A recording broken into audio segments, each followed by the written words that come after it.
बार की बात है। एक छोटे से गांव में एक गरीब किसान रहता था। वो मेहनती था, ईमानदार था, लेकिन किस्मत उस पर कभी मेहरबान नहीं होती थी। सुबह से शाम तक खेतों में पसीना बहाता, फिर भी घर में खाने तक की दिक्कत रहती।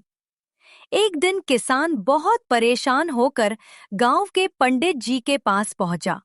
उसने पंडित जी से कहा, मेरा मेहनत करने के बाद भी कुछ नहीं होता, सब कुछ भगवान के हाथ में है।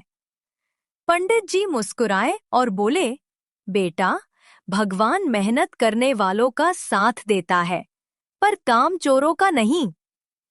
फिर उन्होंने किसान को एक छोटा सा दाना दिया और कहा, इसे खेत में बो देना, लेकिन एक शर्त है, जब तक तुम खुद मेहनत नहीं करोगे, ये दाना कभी नहीं उगेगा। किसान ने पंडित की बात मान ली। अगले दिन से उसने पूरे दिल से खेत में काम करना शुरू कर दिया। हर दिन वह सुबह सुबह उठता, खेत में पानी देता, मिट्टी संभालता और मन ही मन प्रार्थना करता। धीरे धीरे उस खेत में हरियाली छाने लगी। किसान की मेहनत रंग लाने लगी।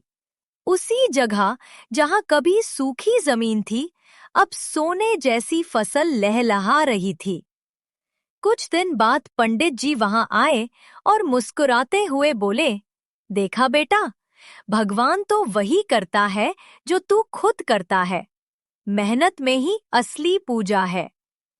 किसान ने पंडित जी के चरण छुए और कहा, अब समझ गया पंडित जी, चमत्कार किसी जादू में नहीं, बल्कि अपनी मेहनत में छिपा होता है। मॉरल डे, भगवान उन्हीं की मदद करता है जो खुद की मदद करते हैं।